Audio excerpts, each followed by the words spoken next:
Hi everyone. Good morning, good afternoon, good evening, based on the time zones. And guys, before starting the session, can any one of you give me a quick confirmation? You can see my screen and hear me as well.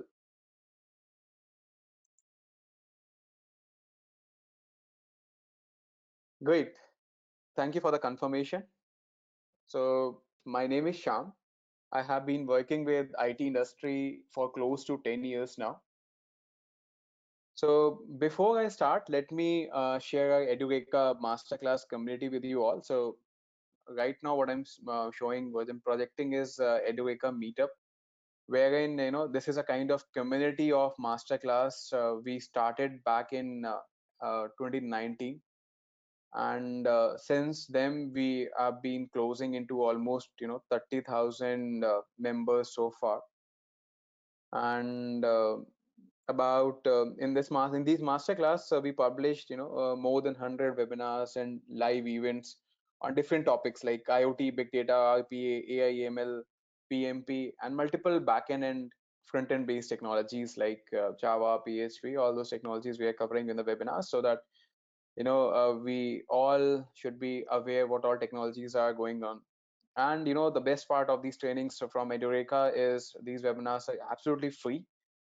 This platform will help you to give a direction the way you want it to get started and achieve your goals and to reach the destination organizations. Basically, you will be notified. The best part is, why to join this group is you will be notified about the schedule recordings. I guess most of the members already have been enrolled and they're benefiting about these from Meter platform.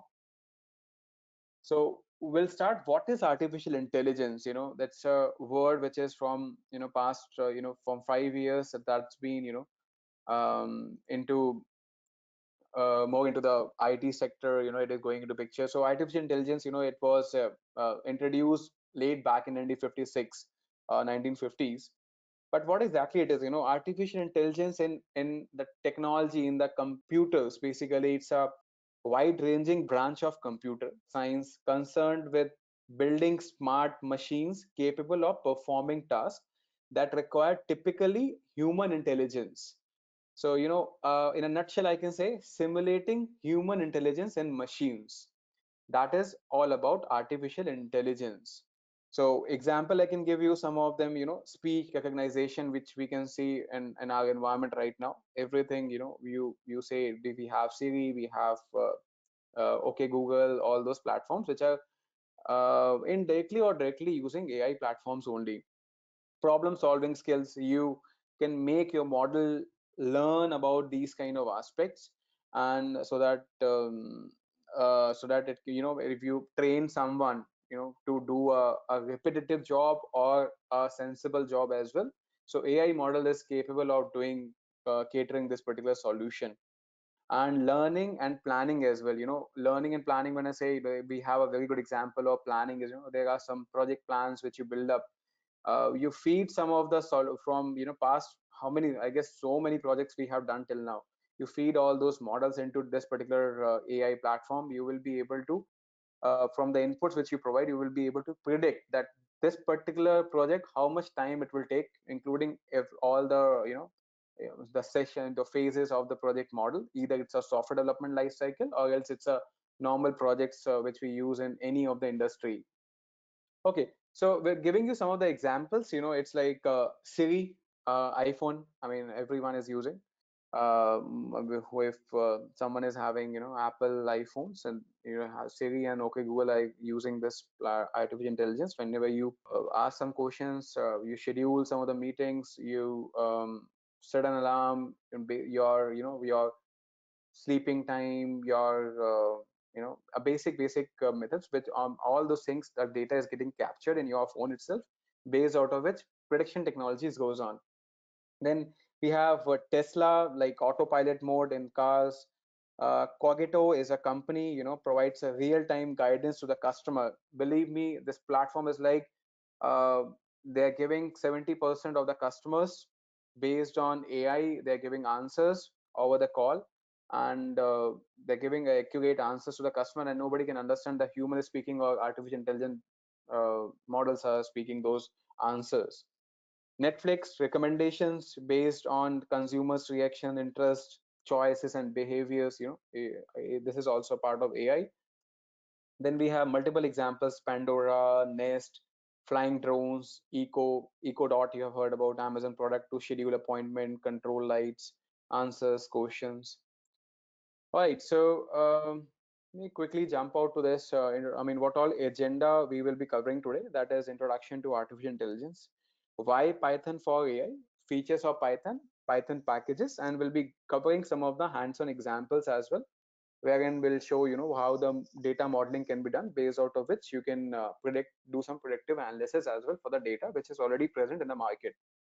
So before we start with the particular agenda, I would just wanted to segregate differences, or else between, most of the people are right now confused what is AI, what is ML, what is deep learning. So setting this ground rule, that is, AI is a science of getting machines to mimic the behavior of human. That's a AI, mimicking. You can say a straightforward mimic is directly proportional to the AI.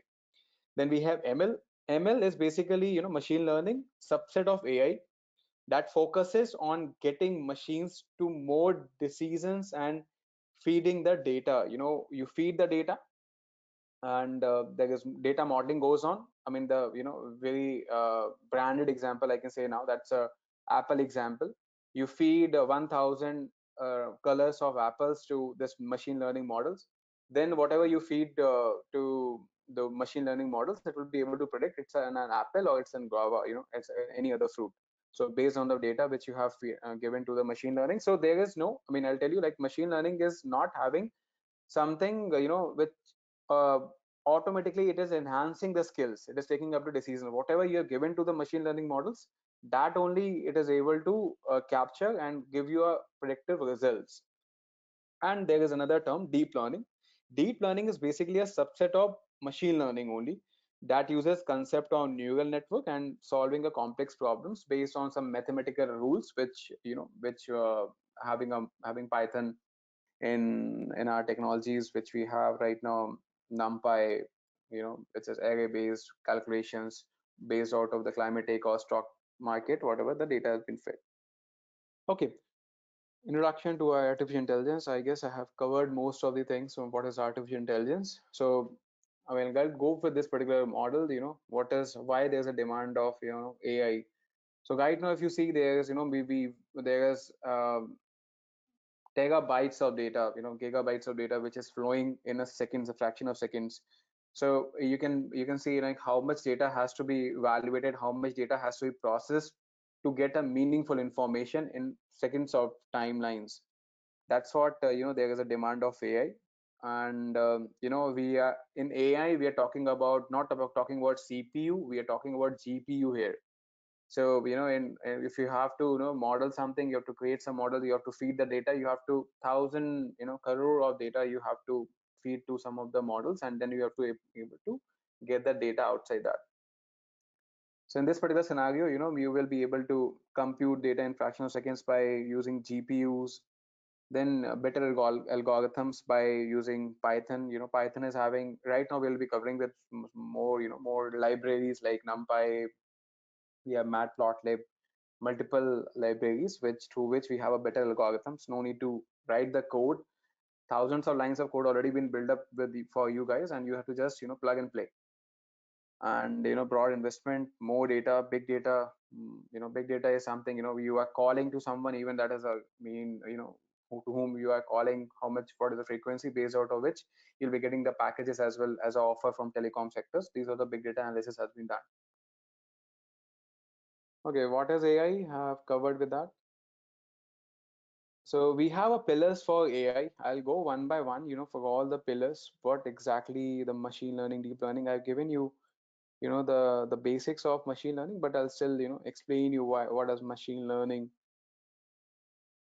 Okay. All right. So basically, in artificial intelligence, if we talk about any algorithms, it's a sequence of statistical data processing steps. So if you want to make some decisions, you have to write an algorithm, and you have to train to find the patterns and features in massive amount of data. Like as I given example of apples, if you feed green apple, red apples, all those things. I mean, if you feed like thousands of apples colors to one particular model, the machine learning models are so super fast, resilient, that it is able to predict the future. I mean, what all can be predicted. And it's a basically a branch of artificial intelligence itself, and focused on building application that learn from data to improve their accuracy over the time without being programmed or do so. So it's like, means something. If I give you a real time example, so I'm talking about JP Morgan. So JP Morgan used to spend 36,000 hours of employee time just to figure out what is written in the particular sheet, or PDF files, a kind of invoices they were having some POs and POs and PO orders they were having. And based out of that particular machine learning model they have given training to close to samples close to I guess from 1000 3000 models they have given, how the invoices will be looking like.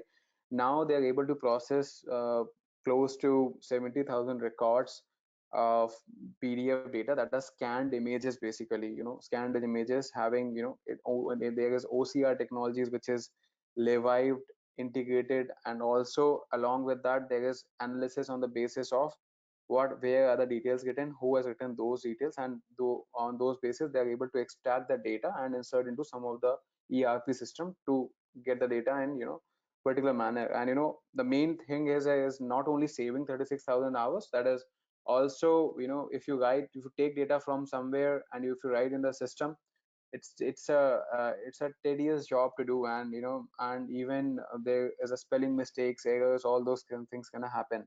But now they are getting a QAC of 99%. That's a commendable the machine model example which right now these companies are using.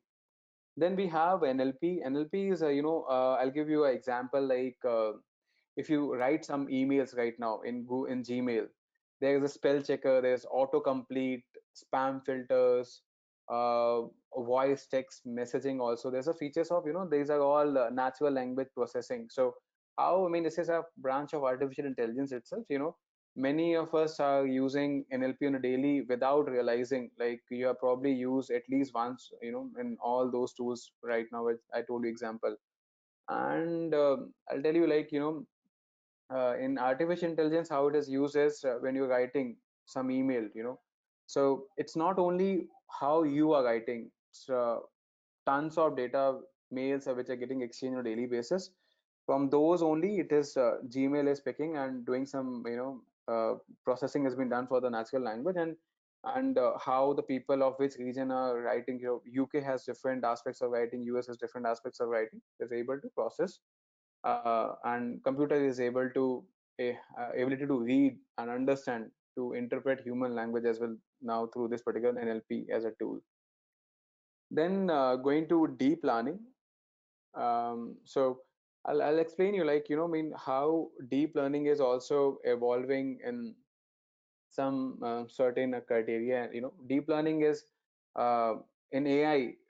I told you, like there is machine learning, then also deep learning is going and evolving. So deep learning is a subset of machine learning only, in which multi-layered neural network model to work with human brain and learn the large amount of data through this particular deep learning aspects. And deep learning, I can say in a nutshell, it's a kind of simulation of human brain, how you think. So based on the modeling, uh, let's take an example. Today you are telling the model that is A plus B is equal to C. So you can have some permutation combination, that is called as machine learning. Now automatically there will be a predictive analysis by AI and deep learning together to get multiplications as well, division as well, and there can be another introduction as well from, that is from the AI aspects.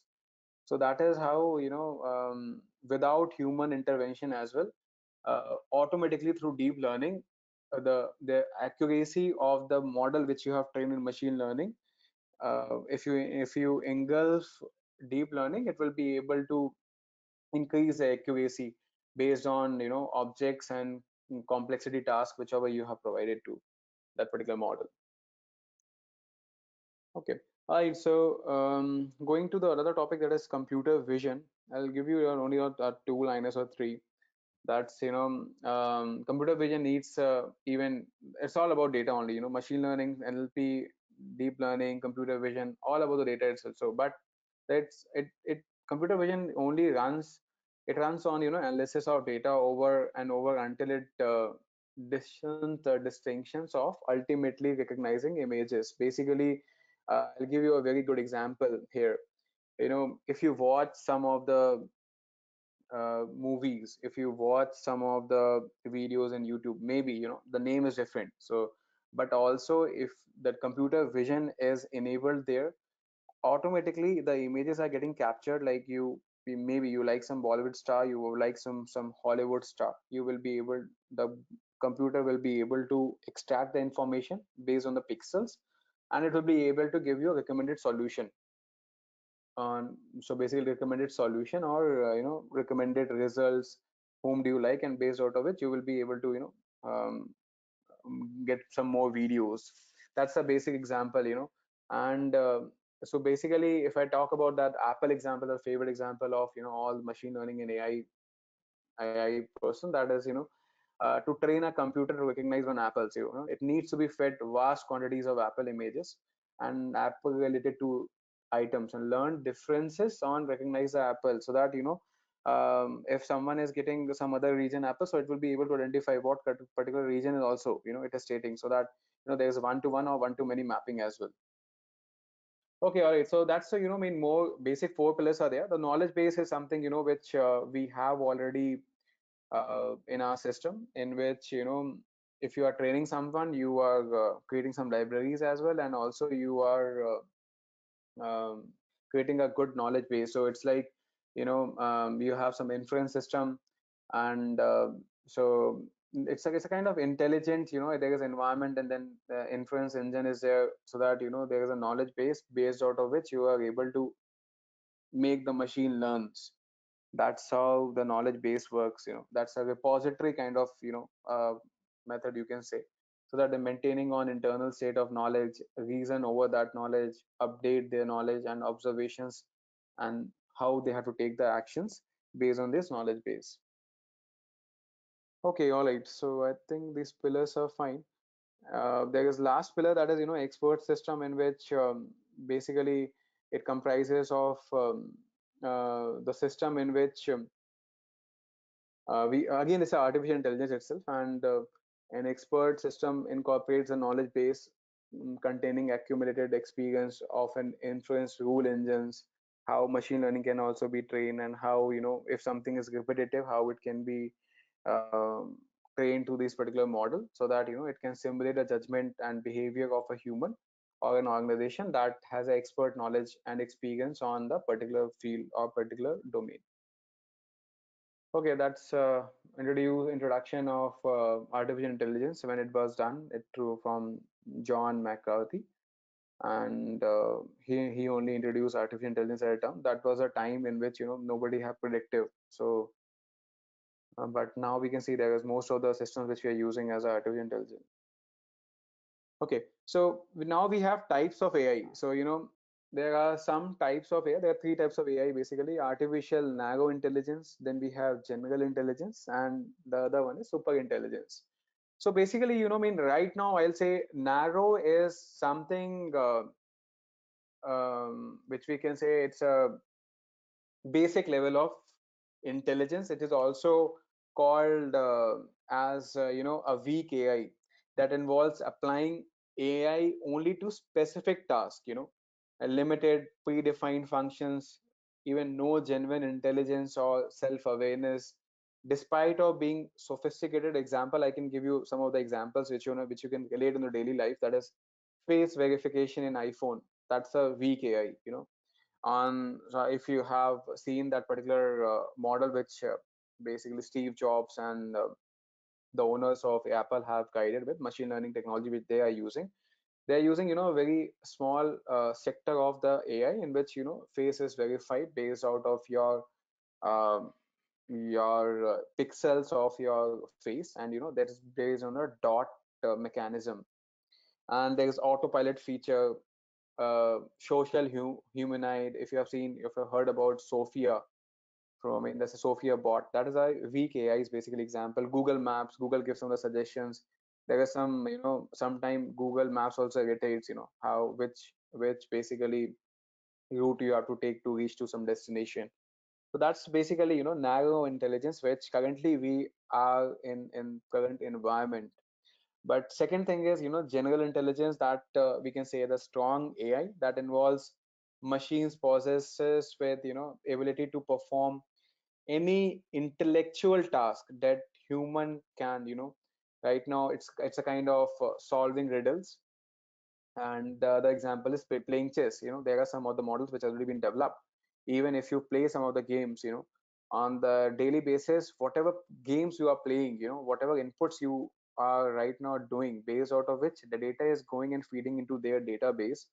And they are even, data analysts who are sitting on the other side, they're even watching the data, like which particular stage the user is getting failed, for 4 times, 5 times, based out of which they're even changing the game's algorithms, so that you do not lose the interest and you play the game again, because they are getting profit for by you are downloading their app and you are seeing the advertisement on in their app.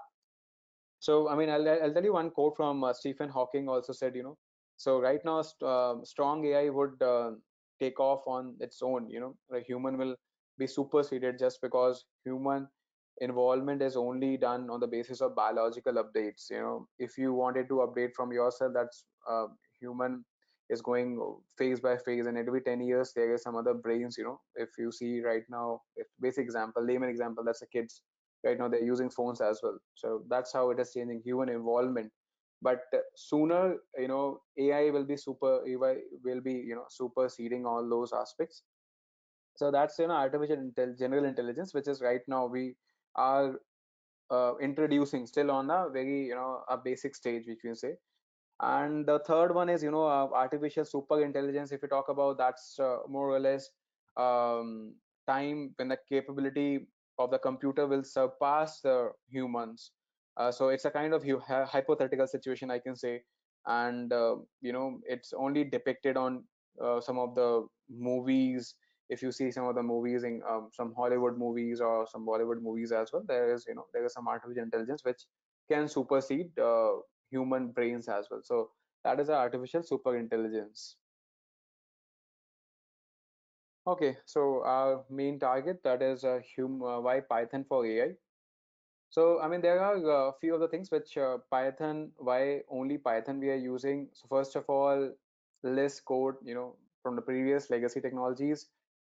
For even for doing one task, you have to write 10 lines of the code, but right now it's only extremely less code. You have to only focus on your algorithms, the first point. And Python has pre-built libraries like NumPy for scientific computation, and for SciPy for advanced computing, and PyBrain for machine learning. These are the already given pre-built libraries which has been developed by some of the some of the um, Googlers or some of the hits, and already they have introduced these libraries. You have to just simply use their libraries, and get set go.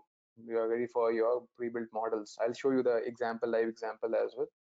And Python is also a platform which independent, and hence one of the most flexible and popular choices for use different platform and technologies. I mean, so basically, if you are coming from different background of the coding, so it's you are a very right track, because now you need not to worry about the coding basic syntax, because Python is extremely easy as compared to the previous models. And also, Python is platform independent. I'm using Mac, you can use Windows, all those platform independent.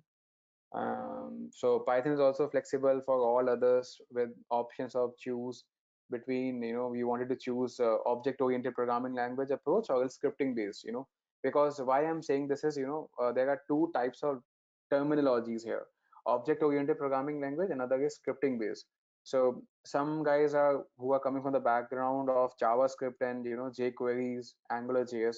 I would suggest, I mean, they can directly go to scripting based methodology in Python as well. It will be easy to transition in this particular manner. But somebody who's coming from the Java background or totally in .NET background, then choose a OOPS approach, that is object oriented programming approach.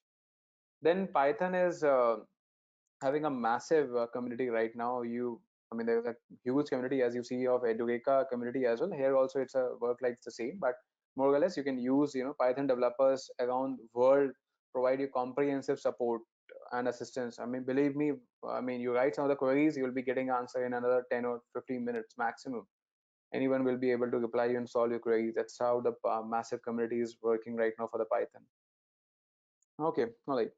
So Python packages. I mean, today I will be covering some of the packages. What all is being used?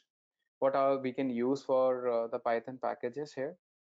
So that a package is something, I mean, it's like package is already a developed code which you have to use as a plug and play components. So it's a kind of reusable components. You have to pass some of the parameters. You have to remember some of the functions. You have to pass the parameters based out of which all algorithms are written in this particular packages, and you will be able to easily use. Okay, so the first package I will be package and library are the same thing. Do not confuse on these two terminologies. One is what is TensorFlow. TensorFlow library was developed by Google in collaboration with Brain Team, and popularly for machine learning algorithms, again the subset of AI itself. And currently, TensorFlow is the most famous deep learning library in the world in Google TensorFlow. So what happens is, to give you a concrete example, Google users can experience a faster and more refined the search with AI. If the user types keyword a search bar, Google provides a recommendation about what could be the next word. That's how and that's a TensorFlow beauty only. So currently it is using it as a TensorFlow mechanism itself. You write something, what is this? You will be able to, I mean, sometimes you have observed like, yeah, this is what we want. I mean, they are giving as a results. So I'll go you one by one, all those things. So Google wants to use machine learning to take advantage of this, massive data sets. So we have three different groups in machine learning. One is researchers, then we have data scientists, then we have programmers. So researchers who research, what all data we are getting, and based out of which they are feeding to data scientists, and the programmers are basically giving a proper coding mechanism to that particular search, and you are able to then get the examples on this particular search results basically on, and yes, basically on the basis of search engine optimization as well. That's another technology. Okay, so how the TensorFlow architecture works, I'll give you on, it's a basically a three layered model, in which there is one is pre-processing of data. What is pre-processing? Pre-processing is basically you get some heterogeneous data. You get some data of, let's say an example, cars. You get Toyota, you get BMW, you get Audi, you get Hyundai, all those data you get. And you pre-process these data, what exactly you need. You have to first write your problem statement. So your problem statement can be maybe your organization is predicting like Toyota will be doing a great job in 2025 based out of which parameters. So you have to pre-process those parameters. Maybe they have more multiple units, maybe they are collaborating with Maruti, maybe they're collaborating with another one, and they have a very good projects. You all have that particular data, and then you can go and confidently tell to your management, see boss, this cannot be happen based out of this particular data. So either you have to change the plan, either you have to change the strategy, but we cannot predict on these basis. And this predictive analysis is so important for the stock exchange as well. They're based out of those mechanism only. Stock exchange also works, and you have to invest or you do not have to invest. So these TensorFlow, right now it's being worked here. The other, I mean, I told you the first one is pre-processing of data. The second one is building the model. The model which you create, you align the data, you separate the data of Toyota, you separate the data of other companies, you see the projection of the data all those things in a building or a particular model, and then you have to train and estimate the model. Training in every machine learning and AI model, training is an extremely important part, because each and every model which you develop, what you have to get the output, one by one you have to go use this particular library and see from your training results for the particular, let's say an example, we have 60,000 or 1 lakh records. You cannot do analysis on all 60,000 records or 1 lakh records. So you choose some of the data, like say 1,000 records, you do some analysis on random 1,000 records, then you impose all those random records to next 60,000 records to get a particular resultant. That's it is called as TensorFlow, because it takes input from multi-dimensional array. And array is basically a kind of numpy, you can say, and numpy in Python, in which there is a array in which there is some computational going on, and those basis you have to pass some of the numeric data, and that is called as tensors. In this specific tensor architecture it follows. All right, so I think TensorFlow is majorly into why this has been used. TensorFlow is because the tensor goes into the flows through a list of operations, and then it comes on the other side to predict the data, what can be happen and what strategies has to be taken in another place. Okay, and then I mean the most important, it's again the platform independent. It can run any of the OS, but the only thing is should have a memory of at least 4 GB RAM, and a basic qualifications to have run the software. All right, and going to the next top. Okay, so these are the features: responsive, flexible, easy trainable, parallel neural network training. Okay, so now next library again, this is scikit. It's a scientific kit, in which again it's a library which you have to use as an import package in Python, and basically unsupervised learning algorithms and cross validation. I'll give you a very good example here. Supervised and unsupervised. I'll give you one example. Supervised learning is basically, uh, let's say, an email which you're receiving on a daily basis, and in the email where the amount is written, where the total amount is written, where the name is written, where the credit and debits are happening in this particular email body. That is, a structured format which can be trained to the supervised model.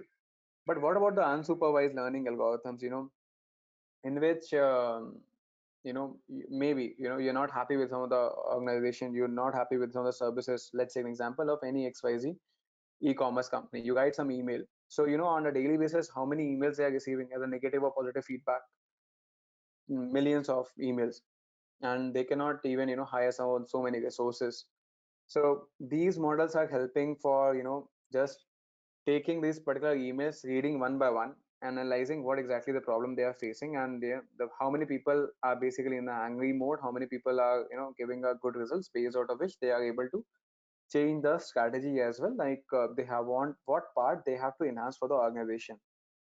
So basically whatever you can done, I mean you can do for multiple packages.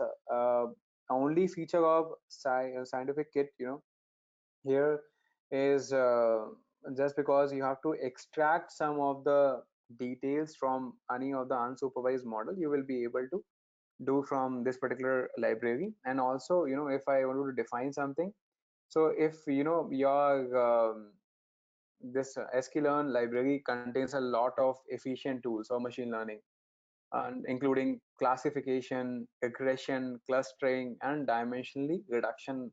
You want to do all those things, then you can use all those this particular library. So majorly, I mean, which is already written, you can use for the cross validation. What is cross validation? So basically, there are various methods to check the accuracy of supervised models or unseen data. That can be done from here. So if you want to check accuracy, what is accuracy? Basically, in terms of what I spoke about, some example of the email.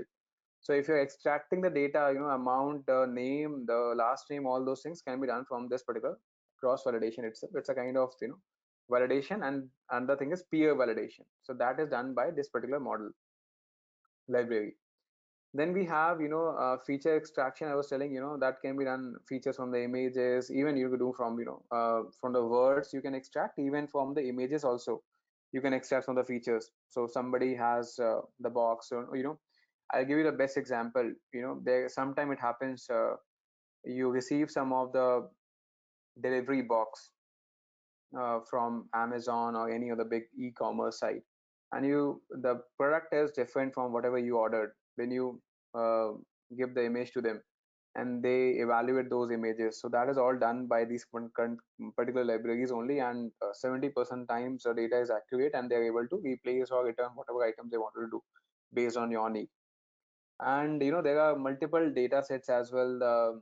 They came in handy while learning scikit-learn. I had there are some SAS academic data sets. There are Boston House. I'll give you an example of Boston House kit. By doing the coding itself, I have the ready model itself right now, and having them handy while learning these libraries. And when I was talking about the unsupervised, I just wanted to add one more thing. In the unsupervised, all things can be happen, like starting off clustering, factor analysis, principal component analysis. All supervised, unsupervised, can be done through this particular kit. Then we have NumPy. NumPy is a library in again used for scientific mathematical data, but only point to be noted in NumPy is NumPy is only used for mathematical data.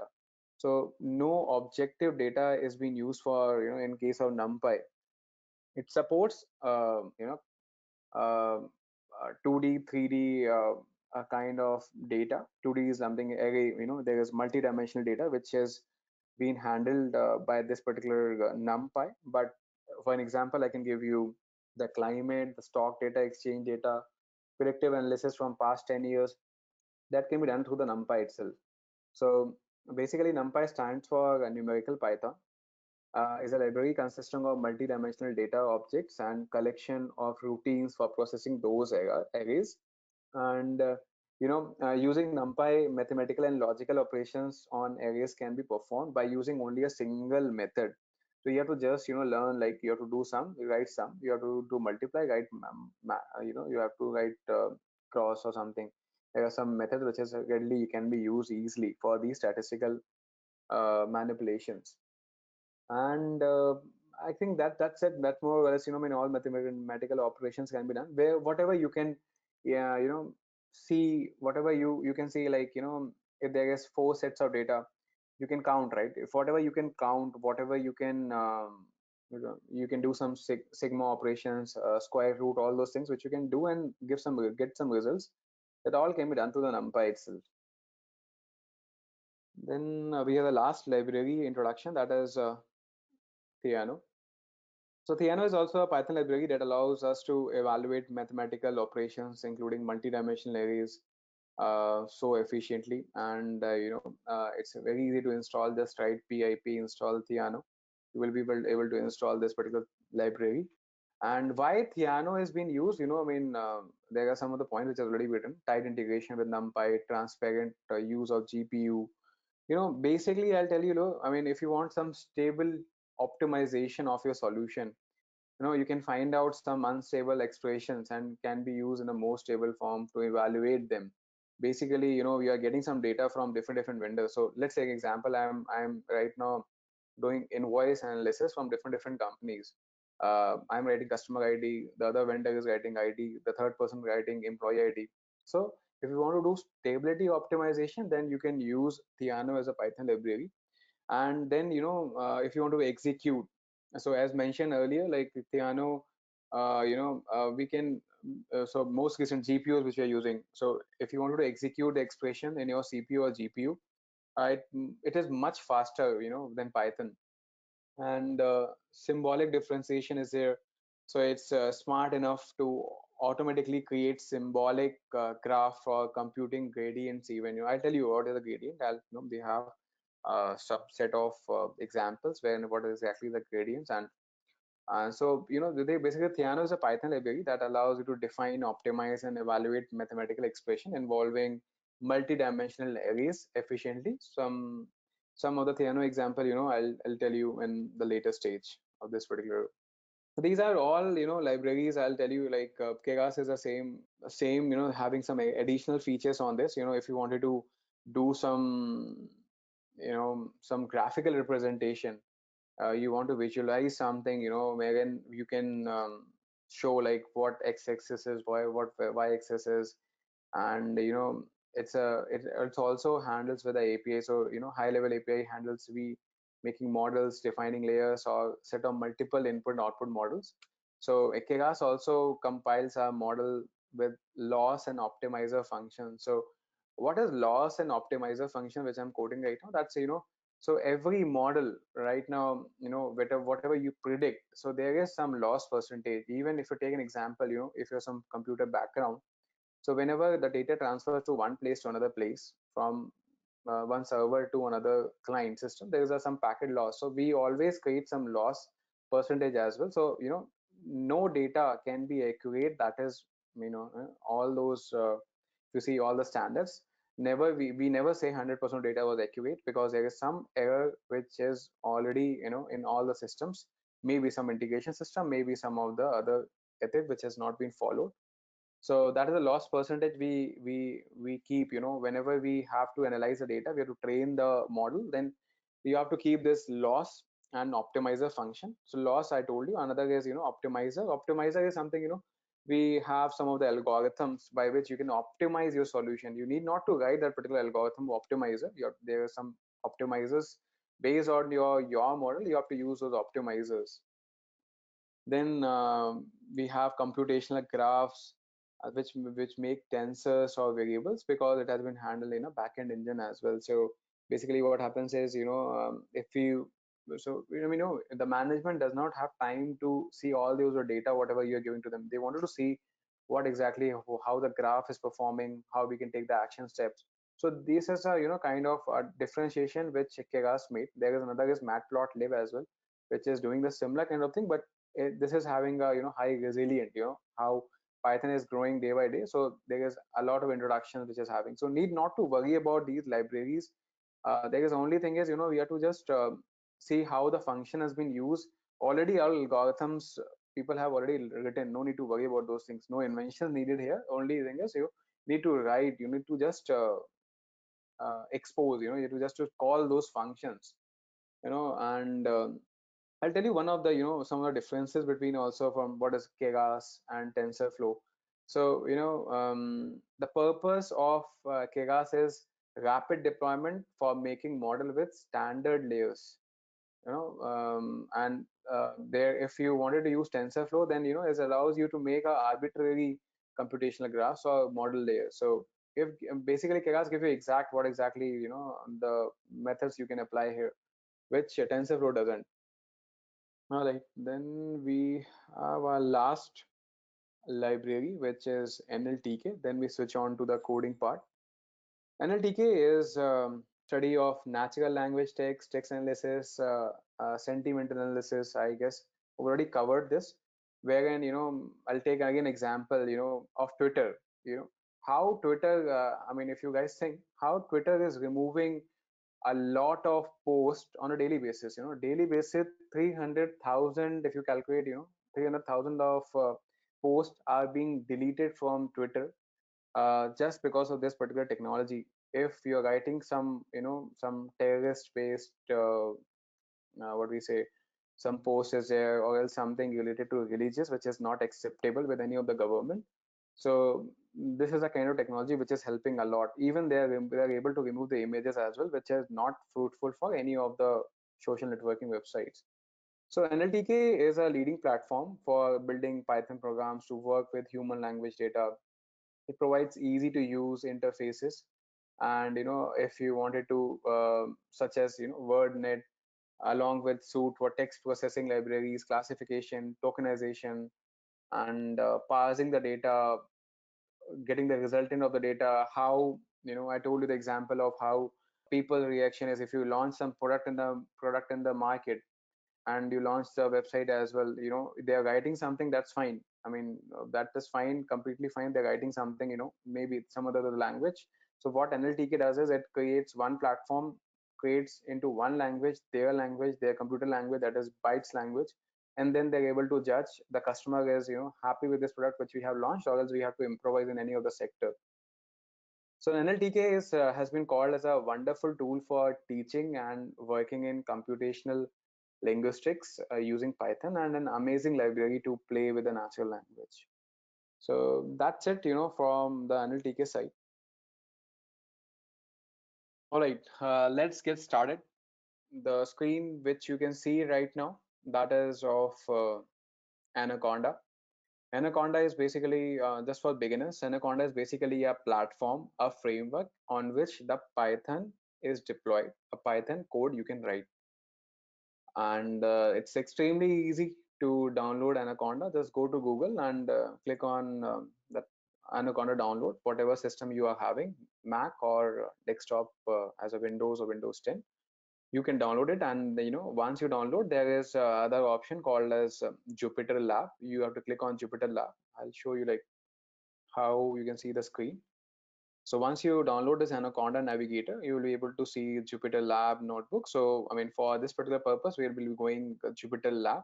That is an extensive environment in which we write all Python code, in which even all those libraries which we have discussed right now, that can be imported, and you have to just download and install it. Once you install this particular package, you have to just go on what, depending upon your need, you keep on installing, and then you can use depending upon your demand.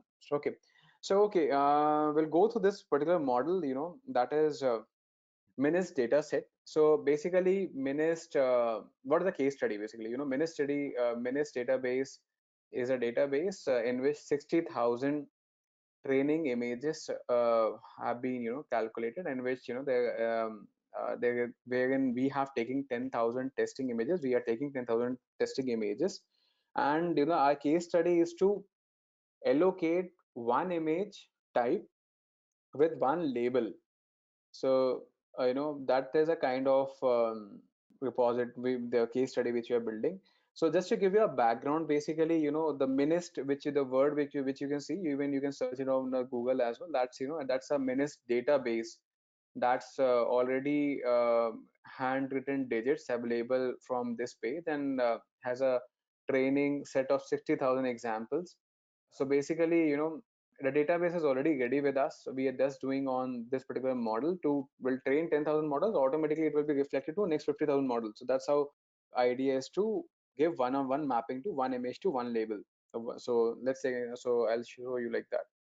So if you see this particular image that has been mapped for 8,000, if you see 8,000 here, 8,000 have got this particular image. So now this particular image is allocated to 8,000 only. We'll go one by one how we have done achieved this particular model, and how the AI model has been trained, so that each and every number will be having a different image, and how what accuracy we are getting. So okay, so we'll go one by one. One is we have first of all getting TensorFlow version. We have 2.x. That is, there was one version of 1.x, 2.x. There is no very great difference between 1.x and 2.x. That's the major thing which they have achieved in TensorFlow 2.x is, if you can see TensorFlow.𝐤𝐴𝑠, that is a kind of the intercoupling or tightly coupled they have done for two particular package. There is one library, another library, they have packaged all together both. Okay, we'll go one by one. First of all, we have imported TensorFlow, and whatever version you are using, just write the version here. You'll be getting output as 2.3, just for our sake, which version you are using first. And then you have we have initialized a random number generator. So basically, we have written random dot seed 0. What is seed? I'll make you understand what is seed. The seed is the starting point of for the sequence, and guarantees that if you start from the same seed, you'll get the same sequence of numbers. So if you see random, if we do not define this, then what's going to happen? If you run the same code on your machine, there will be some different type of models. To set the standard, we have to define, like, for each, maintaining the consistency for each of the machines wherever the code will be deployed, will be having the similar kind of results. We have to define seed.0. Then we have ignore the warnings. That is, we are ignoring the warnings. Maybe there are multiple warnings which you will be receiving that we are currently ignoring because we do not want this. Whenever you load a data, there are multiple pixels going on. Now we are analyzing close to 10,000 testing images and having a lot of images pixels, and we want to ignore this. That's what we are using this. Let's load the data set. So first what we're doing is, um, we are the syntax. First of all, TensorFlow, 𝐤𝐽𝑔𝐴 data sets. Why we using TensorFlow and 𝐤𝐽𝑔𝐴 is basically, 𝐤𝐽𝑔𝐴 is for this particular model we need both the packages together. So that's what we have used TensorFlow.𝐤𝐽𝑔𝐴 dataset. Dataset is nothing but data tables, because now there will be pixels formulation. There will be a set of basically tables which will be used to manipulate the data and to assign each data to one particular image. So one is, this is a form which we have to write, x train and y train. So what exactly it is? X train and x test is basically a grayscale of RGB codes from ranging from 0 to 255, and where y train and y test contains the labels from 0 to 9. So we have 10,000 records, but in binary, if you see, there is a combination 9,000, 60,000, 40,000. That will be in between 0 to 9 only. So that's what we have to use. And then what we have done is we have loaded the data. So there's a minutes data which we already defined, and we have used a function which is already present in TensorFlow library. That is load data. We're loading all the data there. Then we have we have to visualize data. So as I mentioned in this session as well, like there is a library which is called as matplotlib, and .pyplot is basically library function is there which we have using here to visualize the data. If you see this image, this, if you do not use this matplotlib, you will not be able to see this particular image. And then we have, we are just printing. So print is nothing, it's whatever you see here, matplotlib.image x image at this particular grayscale number they have given, that is coming from the print command basically. And then there plt img show x train, and we have grayscale. We want to the gray model here, so that is a black and white combination. That is how we are giving CMAP as gray. So this is basically a model which you can see, an image you can see, which we have defined that 8,000 we will be able to see, for 8,000 number we will be able to see this particular image. Now what we are doing is, if you, just notice this, how x-axis and y-axis is there. If you can see, the y-axis is starting from 25 to 0, and x-axis is starting from 0 to 25. I'll tell you what is the significance for this is, in the later stage. Now we are only printing to showcase, what exactly we have. So what we have done is, print x train. So how many models we have to train? That is 60,000, and dot shape. Shape is 28, 28. What is this 28, 28? Is basically, if you can see, the image coordinates can be only till 28 to 28, 0 to 28. That's how we have given the uh, range to this particular model.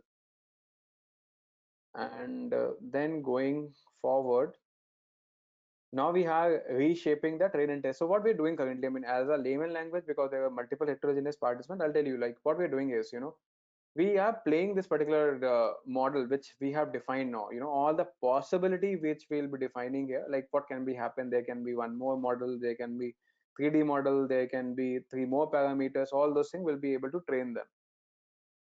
So then we are reshaping and training the test sets. What we have, that is a sequential model of TensorFlow.𝐤𝐽𝑔𝐴, expects data in format of n_e, n_h, n_w, and c. What is parameters are? E is basically examples which we are feeding. Right now what we have done is we are given the example. So this is, we are feeding to that particular model. H is height. Height is 28, if you can see. And width is also 28. That is also width in the graphical model.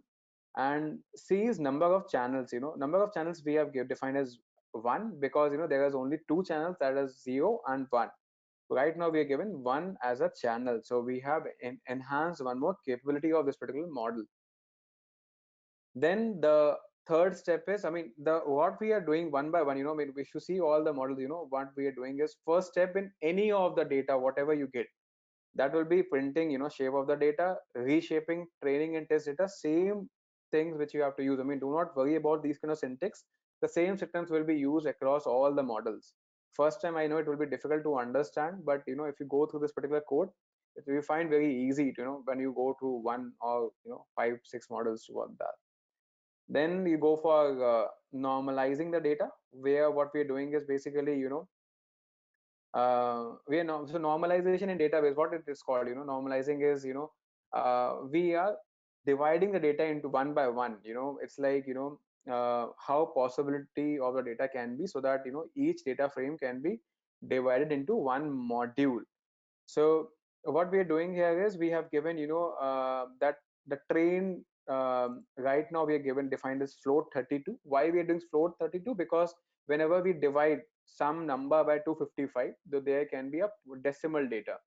So decimal data has to be stored in some different type. So that's why we have converted x.train as type to float 32. So that now in a future stage, what we are doing is we are dividing some of the arbitrary number, that is 255, ranging from 0 to 255.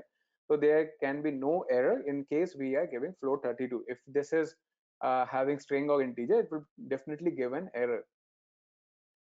Then going on the next stage, that is print shape of data and number of images.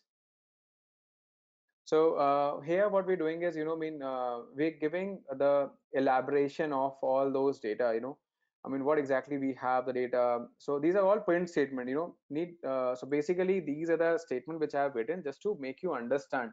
So there is no significance of this particular print statement. This is just for us to understand what is the data inside which variable. So X train type having shape, this is a particular data, 60,000 records, 28,28,1, which I have shown you earlier. Then we have how many data sets we have to train, that is 60,000. What is the test data on which data we will be doing the testing, that is 10,000. What is the maximum value and minimum value? Maximum value is 1.0 and minimum value is 0.2. I told you, like the channels is only two types, that is 0 and 1. So maximum is X train is 1 and minimum is 0.0. Then we are going for the vector analysis. Here we are categorizing basically on the basis of the shapes. So the syntax for this is, again, we have to use a util class. So first of all, we are converting the class vectors to binary, because computers only able to understand the binary methodologies. So this is an important step. That is a third step of any of the modeling techniques. And how many number of classes we have taken as 10. And then we are doing the categorical cross entropy on loss. So loss percentage, I already told you the example by always in any of the model we used to engulf the loss as well. We whatever, I mean, it's not like machine learning model you train today and all things will be working by tomorrow. There will be some losses which will be losses means there will be some inaccuracy in the data, which will be, I mean, you make your model more robust, you train your model more with more and more data.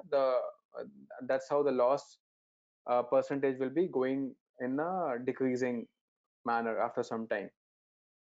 Then going forward, we have initializing the sequential model, and wherein we have to just model how, I mean, how do we want actually, I mean, there is a model which we have to train, right? So there are three layers which we have said. One is sequential, another is we will be flattening the data, that is in a 2D or 1D area before we building the fully connected layers. Then the last step, we'll be adding two dense layers. That is dense layers, major thing is we experiment of any of the number of neurons for the first dense layer. However, the final dense layer must be having neurons equal to the number of output classes. This is how it works. And this is how which we are doing. We are again taking the models. So if you have noticed, we after TensorFlow.𝐾, somewhere we are taking utils, somewhere taking your models, somewhere we are taking layers. So that is depending upon your need. So basically, the inside the model package, there is a inside this is only we are able to use. Inside layers, we will be able to provide dense. If you will not write layers here, you will not be able to get a intelligence for dense, and you will be getting error for this particular thing. So going forward here, we are just compiling this particular model, whatever we have done. And after compiling this model, all the batches will be getting started, and you have to train the batches. We are taking the batch size at 32. Epochs we have taken as 10. What is it basically? Epochs. Epochs is a term used in machine learning and indicates the number of passes of the entire training data set the machine learning algorithm has completed. So that's how it's defined as epochs. These are the same terms. I mean, we will understand, like when you write fit in your code, you write the bracket, will be automatically able to get in how many parameters you have to pass, and depending upon that parameters you have to give all those size, and depending upon your need. And if the batch size is the whole training data set, then the number of epochs is the number of the iterations. So right now we're taking only 10, but if the batch size, if you calculate 60,000 or 10,000 or 20,000, then you have to give all, because epoch is something, iteration, for loop iteration. If you say one match with other 10, second match with other 10, it's a kind of method. So right now, for for the data accuracy, we are using epochs written here. And then after calculating this particular, we will be running this particular model. You will be able to see how the model epochs have been calculated for 10 particularly methods. If you observe here, the loss percentage is decreasing by line. If you see the loss percentage at the last line, that is coming out to be only 0.16. So the accuracy of the data is 95%. So that is how the epoch plays a role here. And then once we evaluate, so when we evaluate and see what is the accuracy of the result, it shows how you have fed 313 models, and out of that 313 models have now the data which is accurate without having any kind of losses, and accuracy is 95% with the loss of 16. We have only given 313 models, and you are able to get accurate results. Now you will be engulfing this particular data with 60,000 records. You will be able to map one-on-one relationship with all the models, whatever models you are having. So this is how, how the machine learning model, any machine learning model works. So major things is you have to make yourself understand how it is starts. Basically, you reshape, you train, that is the pre-processing of the data, how you can pre-process your data, you normalize your data, you segregate the data, then you see like how the data is looking like, on what basis we can analyze data, what shape we can do, what category, how we can define the category. So see, there can be a different type of invoices. One can be invoices of PO type of invoice. There can be invoice of some luggage, there some of the products which you have bought from the supermarket. There can be multiple type of invoices. So it's important to first normalize any data, and second point is categorize the data. If you are not categorizing the data, you will not be getting the results appropriate. Then identifying which model you have to use. You have to process the data sequentially, or you have to process parallelly, which model you have to use, what kind of etiquettes which you have to follow, what kind of layers which you have to every. So see, I mean, you can study these layers. Basically, if you dense is something, if you these are basically layers by which the machine learning models already been trained, and you will be able to feed the data, you will be able to achieve the results on those bases. That's it. So this is all from my side for today's session. Thank you so much, everyone, for joining.